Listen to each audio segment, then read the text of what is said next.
Well, hello, everyone out there.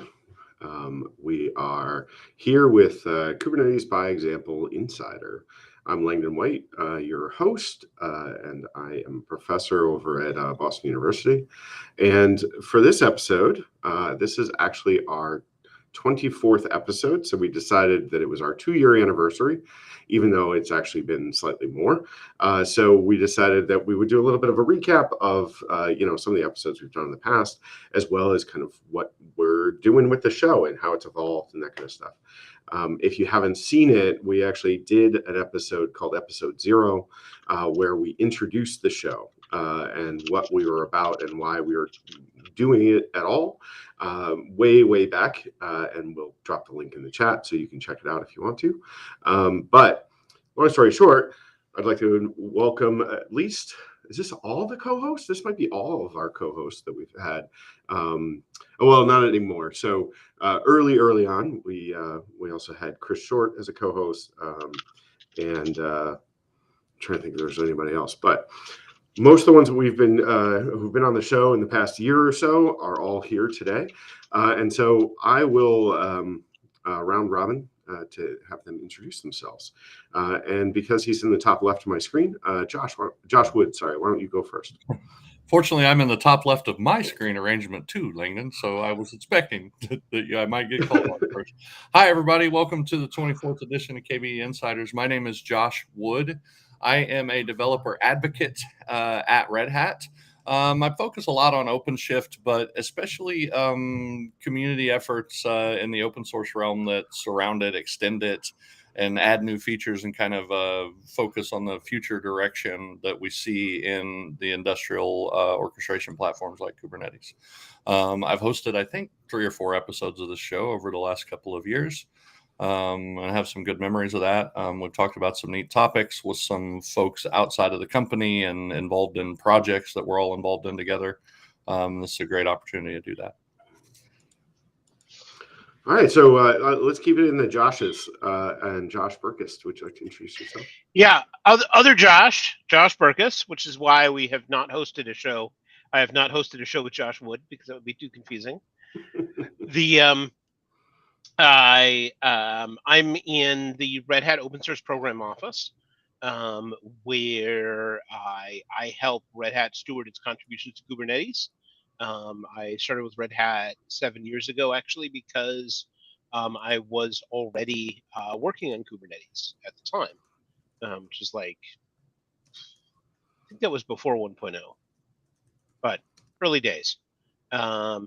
And I joined the KBE team to help them find guests to interview from the Kubernetes community. Savita, you want to go ahead? Oh, sure. Thank you. Thank you, Josh. Hi, everyone. My name is Savita Raghunathan. I am a senior software engineer at Red Hat, focusing on application modernization. And I'm also a maintainer of the Conveyor project, which ties into the application modernization efforts. But my heart lies in the Kubernetes community. I am a contributor to Kubernetes community. That's where I met many of the folks, including Josh Burkes. And it has provided me with the opportunity to be here. And I am looking forward to meeting more new folks. Nice. Daniel, I think you're last but not least. Yeah, sure. Hi, my name is Daniel. I'm a developer advocate like Josh, and then a little bit different business unit, but pretty much focused on like a normal Java developers. And then I also like some hosted some of the couple of shows for the past years, and which allows me a lot of opportunity to meet people, like a super awesome, like a Kubernetes ecosystem people, but also it's a really good chance for me to learn something new because I've been using Kubernetes for many years. And then I spend a lot of time bringing more business application into Kubernetes for developer standpoint, how to make it easier, how to make it fast, how to make it useful. And then sometimes I really be just tie into very small area, but whenever I joined this Kube by Example and KBE Insider, a lot of awesome guest speaker, and then just let me know, yeah, this is a better way. This is maybe something new. So that's I really thankful and then still be here. Nice. So, like I said, we're kind of doing a little bit of a recap show. And so one of the things I kind of first want to talk about is to see kind of if we're all on the same page. And so I was going to kind of ask, what do you think this most salient kind of component of the show is? Like, what's the most, kind of differentiator or whatever that you think is why people would want to come and watch the live stream? And I would say, raise your hand if you want to go first, or just kind of jump in rather than calling on you and putting you on the spot. All right, Josh, go ahead. So something that makes me think of immediately, and actually calls back to something Daniel mentioned in introducing himself, which is so at a general level and for all topics, I think this show has helped me stay on top of trends that are coming down the road. And I think right now, the key trend that I see in this community is that effort around making things simpler for developers to actually deploy things on what we might refer to in a general way as modern infrastructure. So OpenShift, Kubernetes, container-oriented orchestration on cloud services and all the different places we see that running. And the last, say DevOps has been a 10 or 15-year cultural initiative that's changed a lot of the ways that folks work inside of companies and has joined the concerns of development and operational teams in new ways that there was kind of a wall between them in the past. There's a lot of advantages that come out of that. And then kind of corollary to that is some of the kind of SRE or site reliability engineering stuff that comes out of Google's practices and how we run this infrastructure. All of those things are really cool. They make our apps more robust in production. They make them easier to upgrade and release, but they also dramatically proliferated the concerns for the daily developer, the regular lady or fellow writing Java and living inside of that application, adding features and bug fixes to it all the time. Where 5 years ago, I might have been worried each day mostly about my IDE and my compiler. I build something, I kind of throw it over the wall, and I know someone else will take care of deploying it. Now I have all this YAML to describe how a deployment works, how we route traffic into that cluster once I get it deployed, how the automated pipeline that builds my thing works. And all of those, they're really tremendous features that have brought a lot of cool advantages to the organizations that employ them, but they've increased the load on individual developers. So being in the community and keeping track of efforts around abstracting away some of that proliferation. And immediately something that's been a hot topic around the community lately that comes to mind, like Backstage out of Spotify. It's not directly Kubernetes related. Kubernetes is a major deployment target for that, but it's really about tying together all of these disparate services and maybe lightening that load of YAML that doesn't have anything to do with the application you're trying to work on, but is all of the application's deployment concerns. And so that's just one example of kind of that trend I see around projects in the wider community that are oriented not necessarily in the central engineering core of the infrastructure, but are are about improving that user experience and deproliferating some of that complexity that these initiatives over the last decade or decade and a half have brought into the daily life of your average developer. Well, I wanted to try quickly clarify one thing there is like, it's not just like there's certainly a little bit more workload, but it's also the cognitive load, right? It's really the like how many different things you kind of have to keep in your brain all at the same time. Right. All these new words. I think that's really what kind of adds to that complexity, right? Rather than literal work. Right.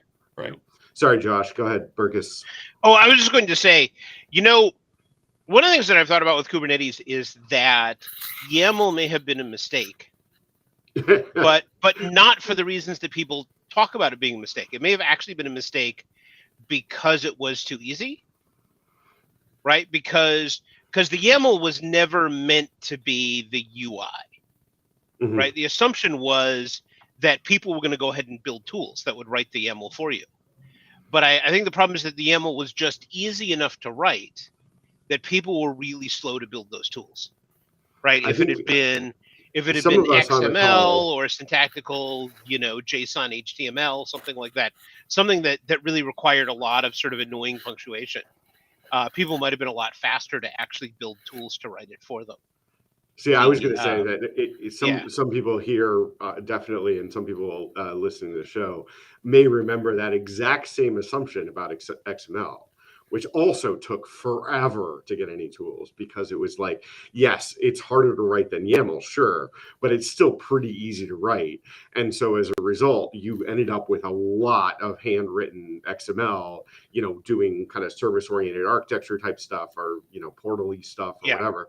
And I think you're exactly right. I think that's a little bit of the problem, with, kind of these markup language models for doing because configuration. If you're able to write it by hand, you will by definition drift farther and farther away from conventionalization or from standard ways of doing things. Like, one of the great things about stamping this stuff out with tooling is that you sort of get you are creating and enforcing a standard or a convention around how you do things in the boilerplate parts and the parts that get repeated between multiple YAML files. If they're written by hand, that convention is necessarily going to drift farther away. I mean, just as one outcropping of kind of having these markup style configuration languages that are very easy to get your fingers inside of. Yeah, one of the things I read not that long ago, within the last couple of years, but I thought it was really interesting, is that that people who tend to use IDEs tend to be working in languages that are more established, and people who are more on the text editor side, like VI, Emacs, whatever, tend to be in languages that are more, they're more dynamic, they're changing more, right? Because an IDE, when you have a brand new language, can't actually bring very much to the table, right? Because it's not standardized enough or whatever. And I kind of wonder, to some extent, why, if especially like YAML with Kubernetes, the dynamism of how fast it's been changing also makes the tooling hard. So I think, to Burkes' point, right, you have both the easy to write or easy feeling at the first, right? It's like writing Perl code. It's really easy to write the first draft, and then all of a sudden 2 months later you're like, oh my God, what did I do? Right.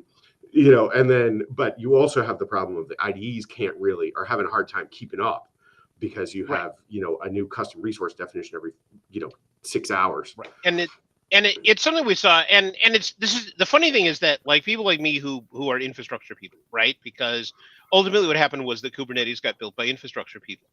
And this is why we're only now sort of really having folks focus on, hey, let's make things easier for application developers.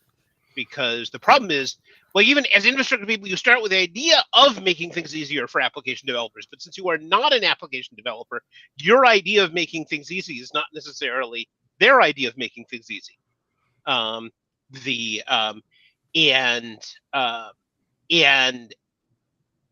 as a result, you also end up with a lot of the command line stuff, right? I worked on Postgres for years, and the primary Postgres UI was always, and still is, the extended SQL command line.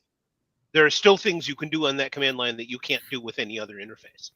Some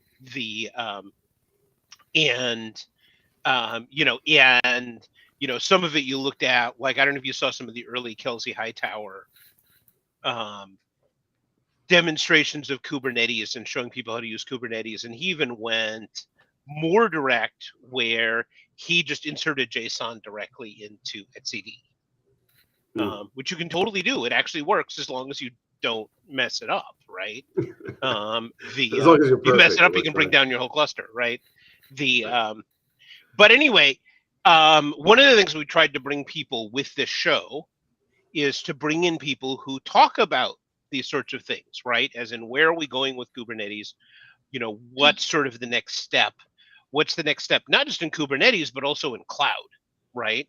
Are there other things, that sort of thing? We've looked at some stuff like eBPF and WASM and other technologies that either might replace Kubernetes for some people, or might be the next layer on top of Kubernetes, right? Serverless, that sort of thing.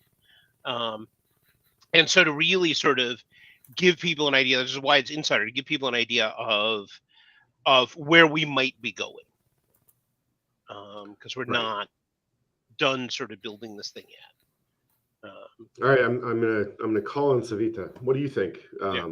You know, and we're focused, I think, a little inwardly, which is I don't think it's a bad thing, but like, you know, kind of what is it that you find interesting about kind of, you know, being on the show or interviewing people or, you know, watching the show?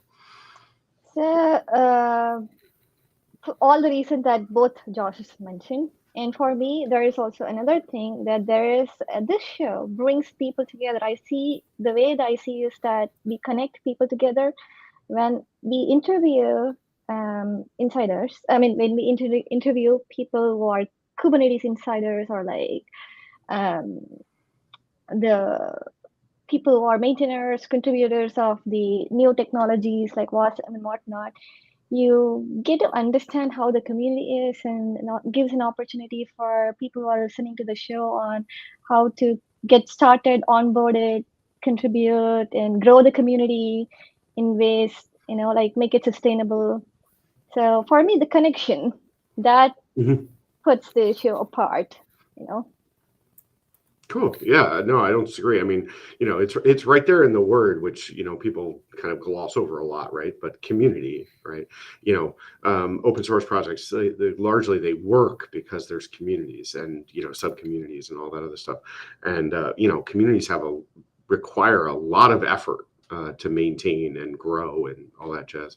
You know, Kubernetes is one example, but we have lots of open source projects like that. But we, like, even here at BU, right? Like, we have a community of instructors who help us teach classes. Like, we you know, get people from industry to come and help teach some of the classes. But we want to build a community there so that they can kind of learn from each other, because the experience of an industry pro becoming a teacher is not the same experience as somebody who went to undergrad and then went and got their PhD and then became a teacher. And so, you know, giving them, you know, kind of like-minded people helps, you know, with the key differences about the things that they already learned in industry that maybe you know, a more traditionally taught teacher didn't, and vice versa. So I think that's been really interesting.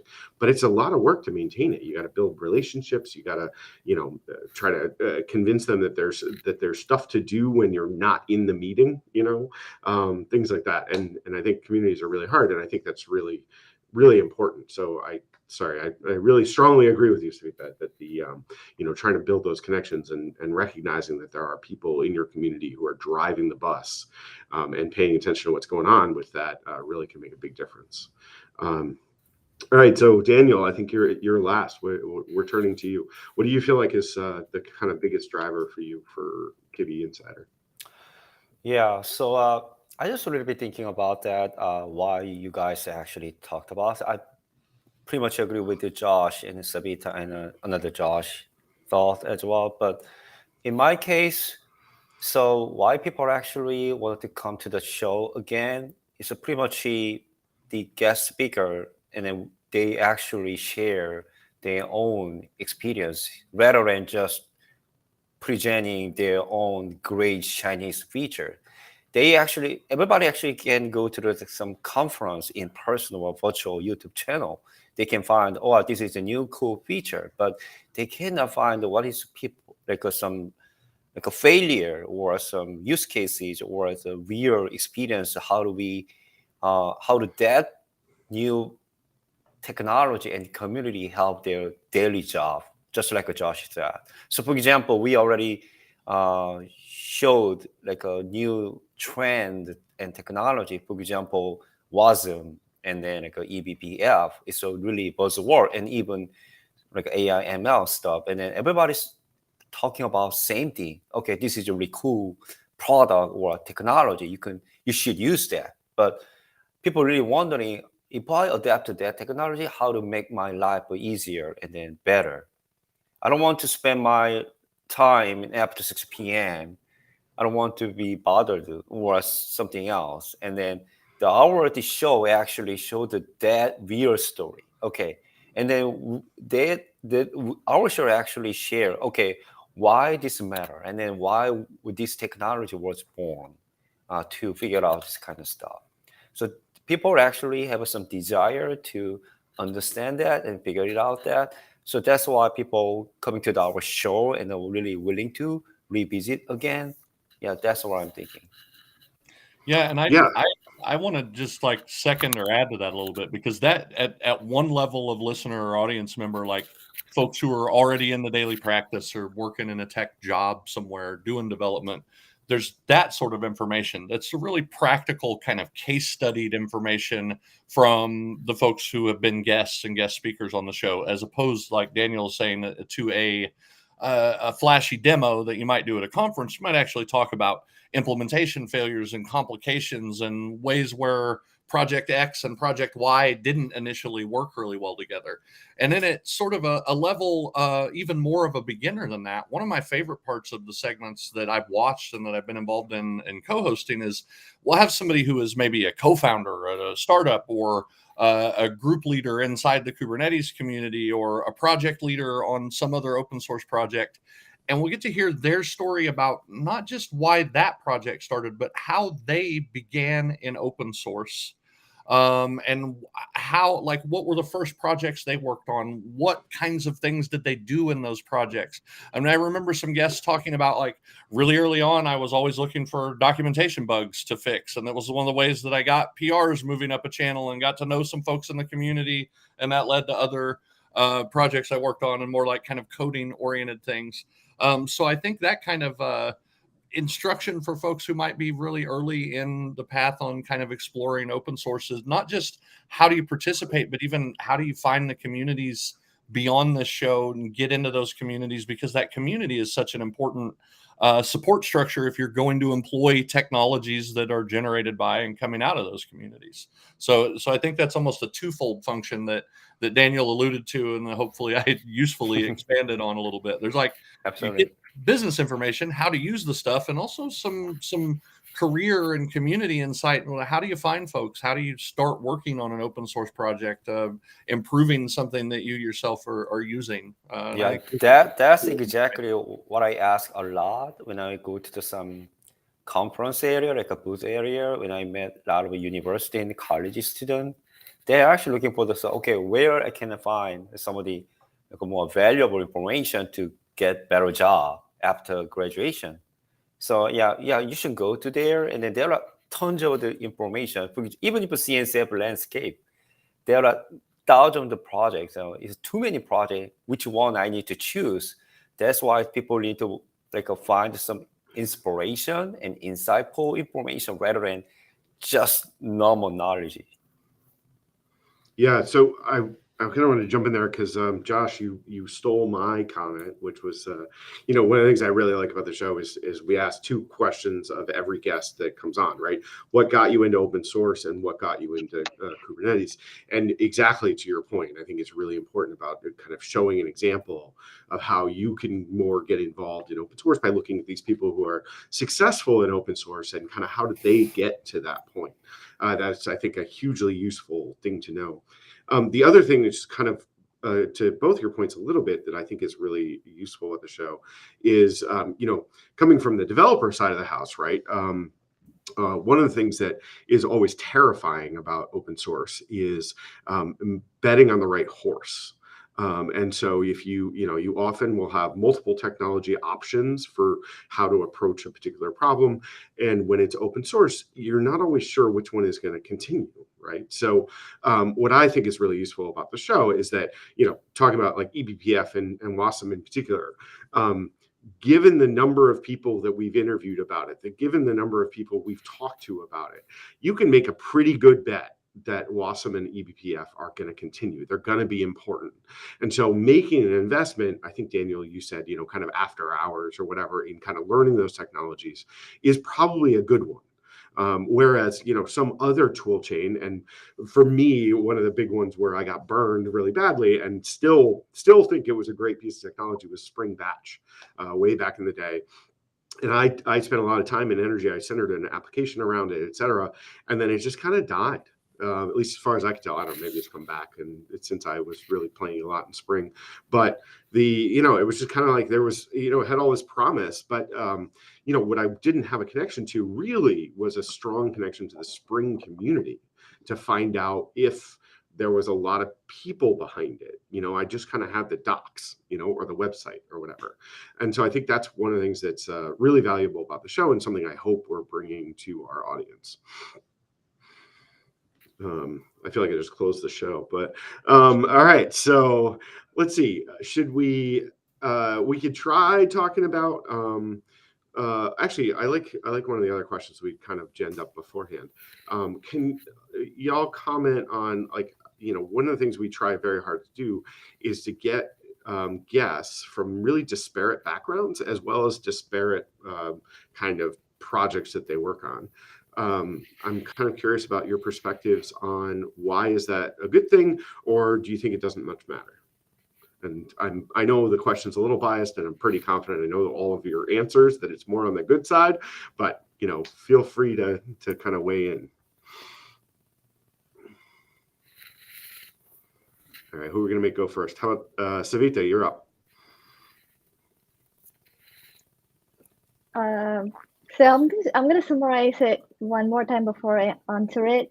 So the question is that why we are bringing the guests from the diverse background. Can you just Right. So, like, I think we work really hard to go and find guests who are coming from diverse backgrounds. So they kind of got into the space from diverse places, right? But then also a diversity amongst the kind of things they're working on, because we do, we interview people who are, release managers. We interview people who contribute to docs. We had somebody who built one of the, certification, exams. As well as things that are a little more obvious, right? Like eBPF and WASM, et cetera. And so the question is just kind of like, why does that help the audience when we work on that problem? So thank you for clarifying. For me personally, right, before I became a co-host in rotating co-host bench in this show, I was a guest. And before that, there were like 4 episodes, and I was the 5th one. I was in the 5th one. So when I looked at the show, the first thing I noticed was like if there was like diversity in the show. And yes. And one of the reasons is that when I started after my grad school, there was lack of diversity around me. So there was no, it was hard to figure out, like I couldn't find a mentor and I couldn't find my place, right? I couldn't find the ways in which I could grow. I moved from India to here, so new place, new culture, new community and everything. Until I found Kubernetes community. So that's one of the other reasons it's like super close to my heart. Like there I saw so many diverse folks and so many folks who are like me, who are different, who are like pushing and making things better. And they all have like one common goal. And some of the learnings that I've taken from that place, and then I try to make that happen in Conveyor too, like make it a warm and welcoming place for everyone. So that's one of the reasons that I feel like the diversity in speakers is really, really important, that it gives someone to look forward to. Like you can reach out to the speakers later if you want to learn from them, or they can be your mentor if they have time for that. Of course, but you can still learn from their experiences, and you can follow them along if you want, and grow from there. So that is one important thing for me. And another thing is that we have already discussed in depth, like how it is beneficial that we talk about other technologies which are related to Kubernetes, which might replace Kubernetes or which can add on top of Kubernetes. I think that is really important to stay in this cloud native world, because everything moves so fast, and like I cannot keep up. And I think like Daniel said, there are like thousands of projects in the landscape. So need to know like which is important, or which the industry is picking up next, or like what is at the end of the day, one thing is like about open source. Another thing is also like you work on a product that pays you, or like the employer, like you have to make money. The employer has to make money to pay you, and sometimes you need to pick out the right thing. And I feel like these little projects and the directions can provide insights into what would be the next hit, and that can actually tie into the roadmap and vision of your product that you're working on at your workplace. Yeah, I would definitely agree with all that. I think I think it's really important that we try to make sure that people can kind of see themselves in the work, right? You can see yourself in the show, and so I think that's a really big aspect. And then I think as we've been talking about, right, it's also really important to get kind of the whole spectrum, so that any individual doesn't have to try to keep track of the whole spectrum, right? So, all right, who else wants to answer that question? What else do you think? Well, I certainly think, I mean, I agree that there's a definite important function in kind of publicizing the diversity that does exist in the Kubernetes community. I mean, we've just heard from someone who said it helped them feel like they might have a place in that community when finding that place was not initially a really easy thing. So I think with the show, helping to illustrate that diversity by talking to folks from across that community who are both socioeconomically and sort of that dimension of diversity that we think about very commonly, but also like experientially diverse. What have they worked on? What's important to them? One of the things I'm always trying to do is get daily developer types involved in these upstream communities for exactly like a reason we've already touched on in other ways from another angle, which is if you don't have folks who like their main concern is writing Java or writing Python every day, then the whole community and the projects it spurs are all kind of dominated by infrastructure systems thinkers. And that gets you a distributed system of a certain kind of predictable pattern and picture that doesn't necessarily handle the concerns of folks who are doing the daily application development work, who are doing maybe security and compliance type work. So in addition to like what we would call maybe traditional diversity, which is really important, and I think we're good at showing that diversity across the community as we interview different guests. We're also, I think, trying to engender a real viewpoint diversity and like the experiences and kind of the engineering mindsets and practices that each of these different groups bring into the upstream projects. Because fundamentally, if Kubernetes remains something that like if you've been around distributed systems or HPC or systems thinking in general, you look at it, oh wow, it's really cool. There's so many patterns I recognize that are very exciting to me there. While failing to serve the actual most important audience, which is the folks who create the applications that get deployed there.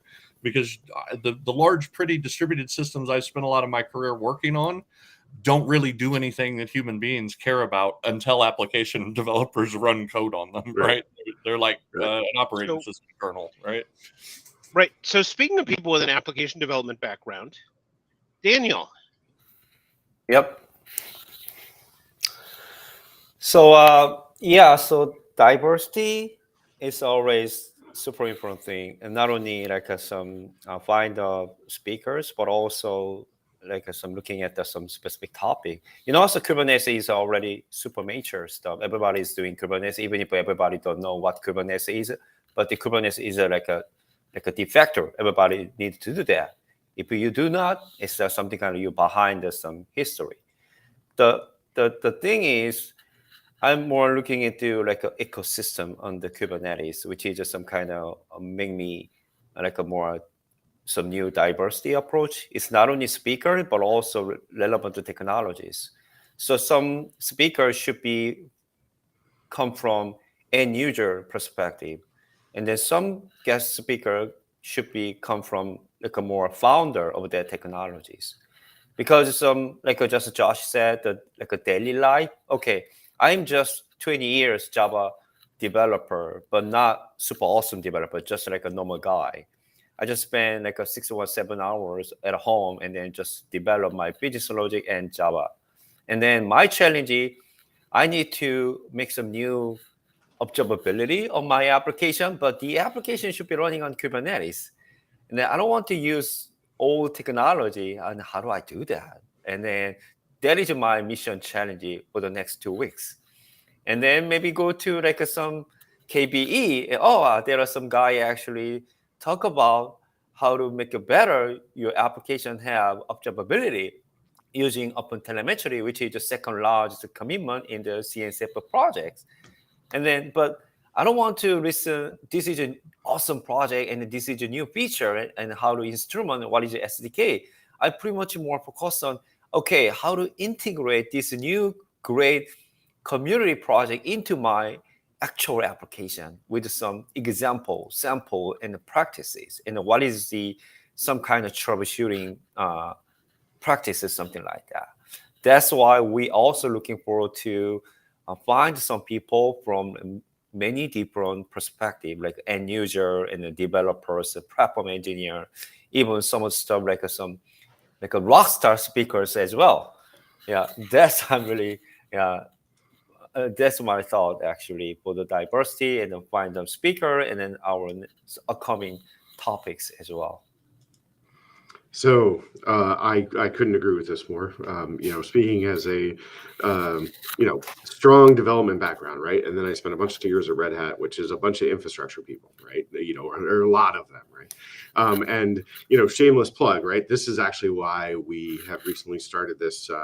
It's kind of like on the bubble of whether it's a working group or it's like part of a working group or whatever, but about trying to do a curriculum for higher ed around what we call cloud native development, right? So, if you go and look at most of the documentation, the training, the certifications, all that stuff that's around Kubernetes, most of it is about how to make Kubernetes go, right? Which is good.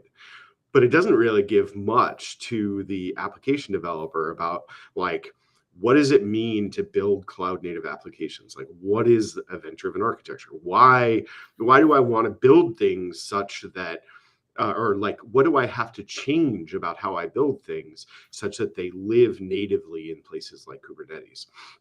And so, like I said, shameless plug, we're hoping to maybe do a meetup actually at KubeCon, but we're starting to try to put together some materials and really not focus on how to make whatever thing go, and instead focus on what changes in your application architecture do you need to make to be truly cloud native applications, because they're the only ones that are really going to be able to tolerate the environment that Kubernetes provides. So yeah, like I said, I'm wholeheartedly in agreement. But I think that, it's kind of getting back to the original question, I think that's the key, right? Is that the diversity is how we provide, software, probably lots of other things too, but I've only really worked in software, is how we provide software that actually meets most people's needs. It'll never meet everyone's needs, but unless we're going and looking at perspectives from, kind of different, socioeconomic backgrounds, different experience levels, different goals, right? Infrastructure people versus application engineers, if we're not kind of bringing everybody into the house, we're not going to build as good software as we will if we do. So I think that's a huge benefit for it. Yeah, an example I can readily give that I know Burkes could speak on for hours is we built Kubernetes for years without ever talking to any database people. Exactly. So it's not. I'm going to say that's not true. I was involved very early on. I was involved very early on. Why do you think we have stateful set? Well, I mean, to be honest, though, the part of the problem with things like Kubernetes, right? But is that, it's not solving a new problem, right? Like at all, right?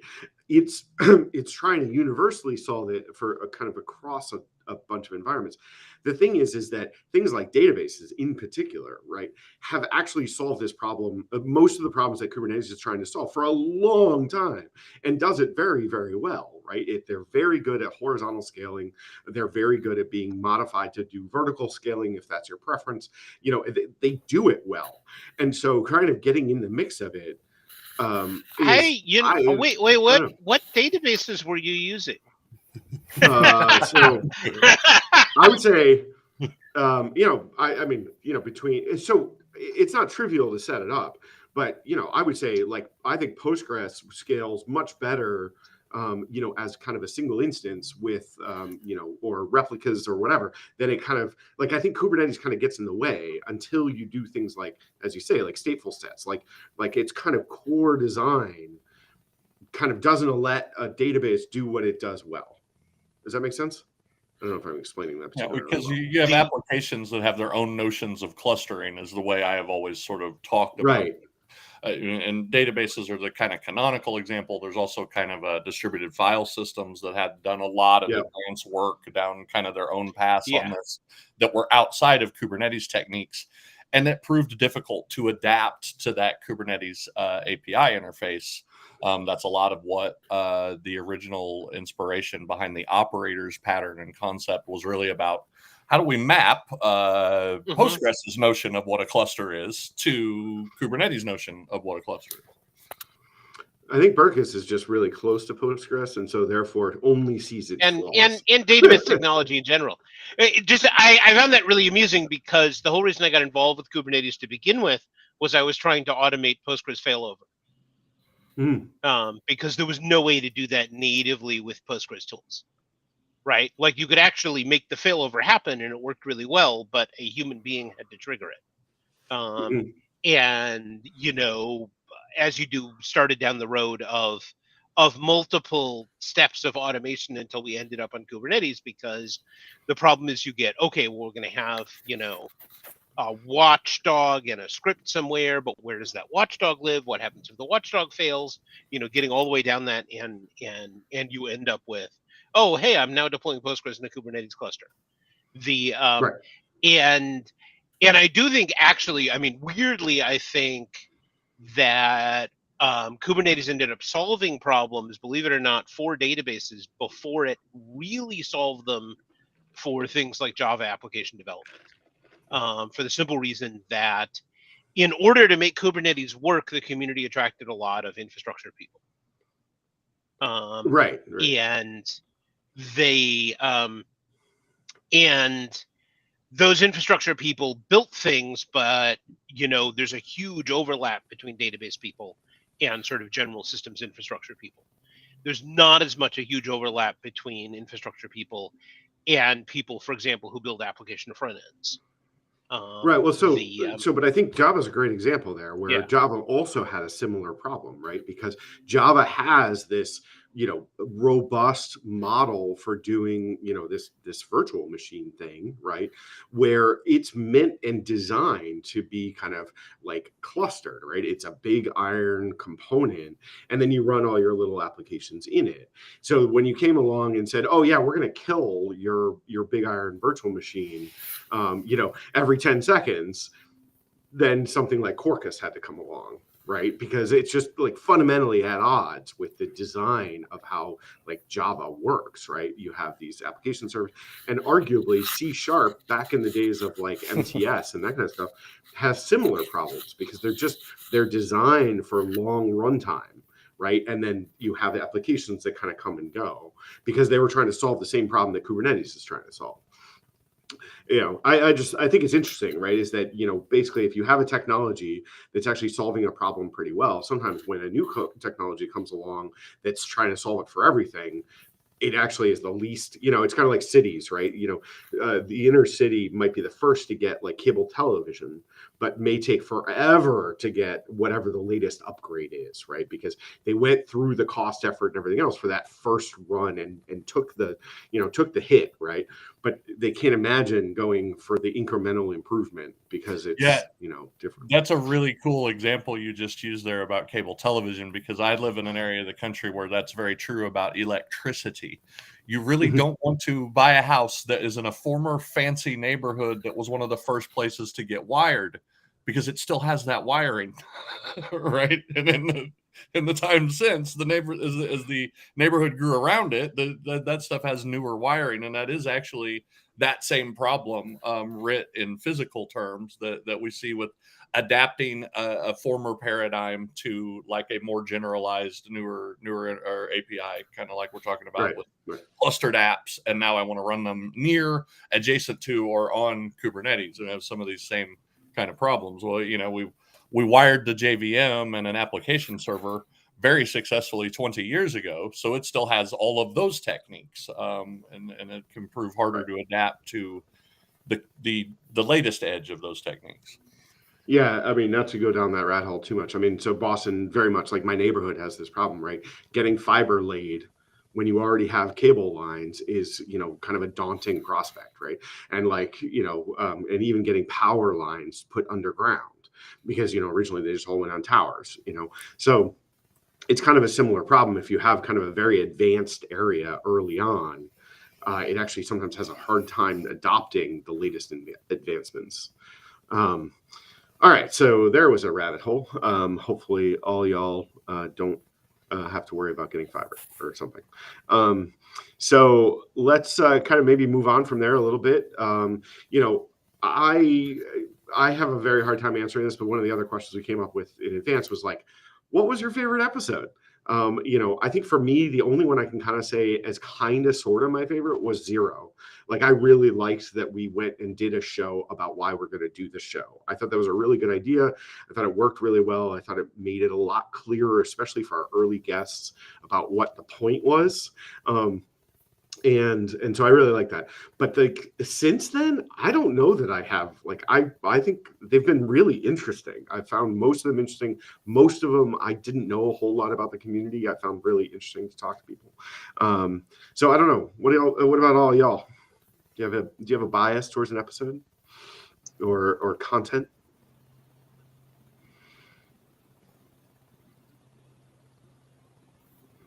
I'm trying to bring up the list of old episodes. Oh, gotcha. So for me, I actually I loved all of them, but for me, it's just one of them actually around the Knative. I don't remember that the project name. What was that? Yeah, which one was it? I'm looking right now.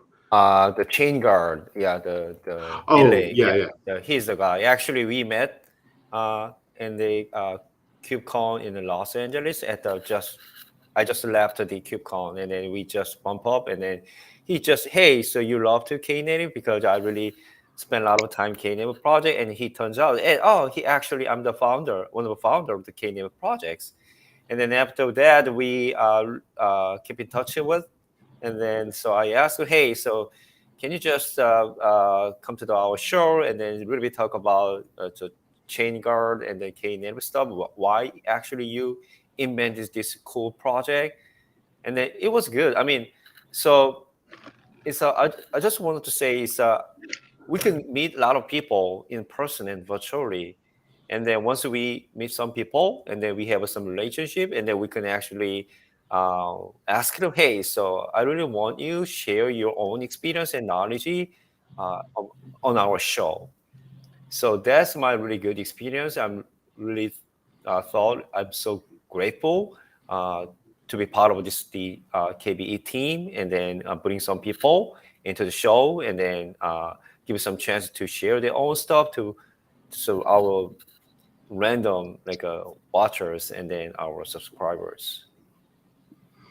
Yeah, I definitely do, have a bias towards like the serverless stuff as well, and but then again, event-driven architecture is kind of the name of my game. So yeah, that's an awesome story. I'm really glad that connection kind of got made and things were kind of moved from there. Any other episodes or topic areas that any of you like in particular? I know it's always hard to single anything out. It is. Yeah. Go ahead. Okay, I will. For simplicity's sake, I'll go ahead. I think this one will be short.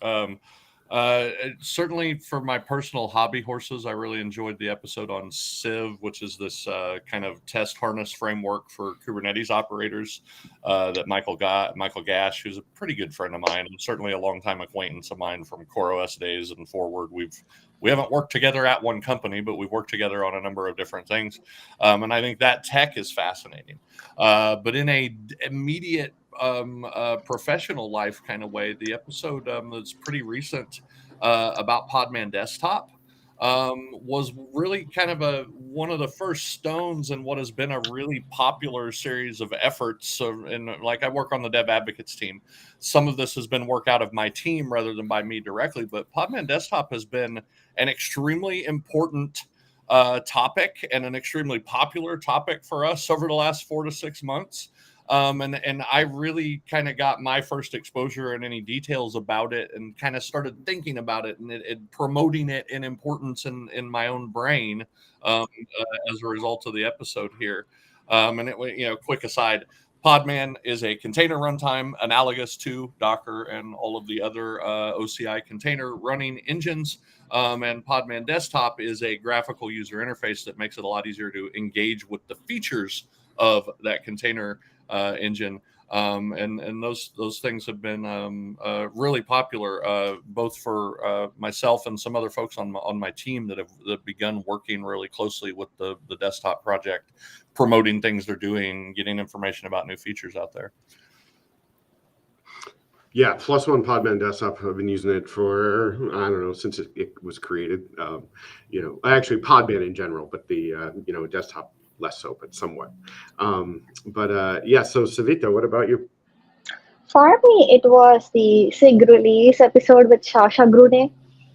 I hope I'm saying his last name correct. If I'm not, sorry. But that because I was part of a SIG, part of the SIG release. SIG release is one of the SIGs for Kubernetes upstream, and that is responsible for the 3 releases. We moved to 3 releases per year. They do more stuff, but there is a high level view.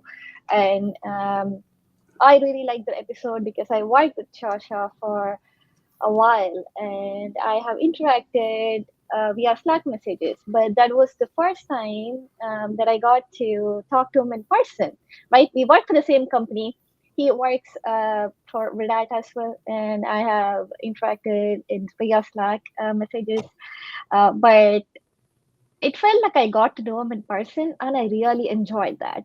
And it was a fun episode. I didn't know, I was like, would we be able to get to like the 50-60 minute mark of that episode? But I think we were like on time. We talked and talked, and it was really nice. So I enjoyed connecting with Sasha on that. I like other episodes, all other episodes too, but that was my personal favorite because I worked with someone and I got to know them really well. All right, Burgos, what do you got? You think there's a particular episode? Yeah, my favorite, both to watch and to participate in, was the special episode out of Detroit with driving around interviews. Yeah. Those were a lot of fun. So I enjoyed doing them quite a lot, and so that's cool. I don't know if I have a link to that one. Yeah, both from perspective of being in there and being in the Ford special electric vehicle, etc. And also, I kind of feel like the fact that you were driving around actually resulted in the guests being a little bit more free-ranging in what they talked about, right? That it even more than in a studio where they started following a thought to something else. And getting off and discussing sort of tangentially related things, some of which were quite fascinating. Right. Yeah. No, I would agree.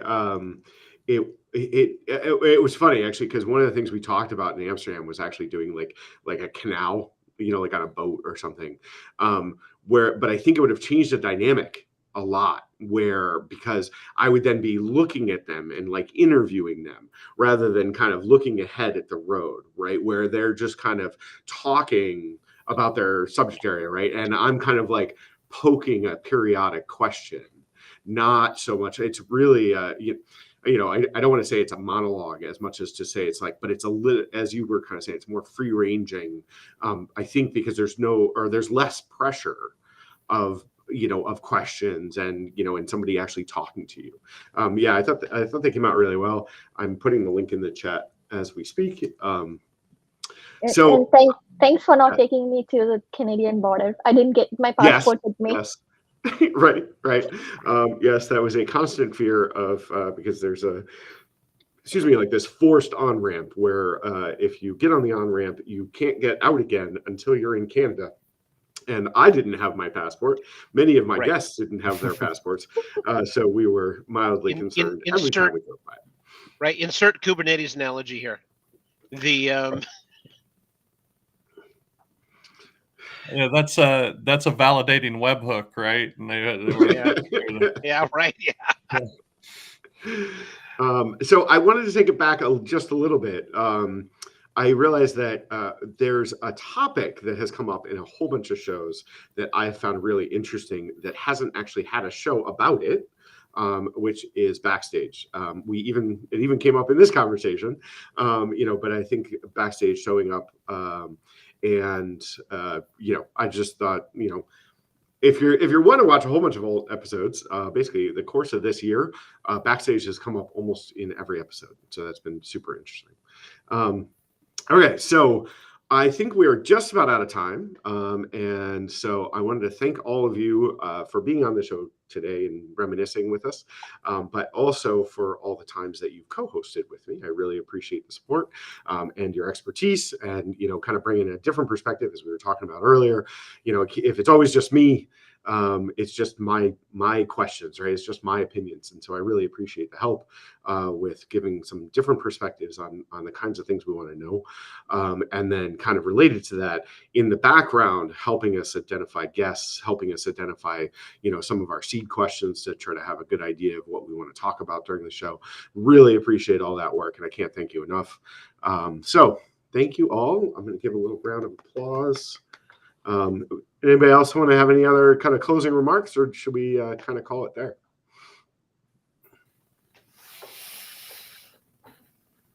Many more episodes to come. All right. We'll see. Well, then, okay. Yeah. We'll see you all next time.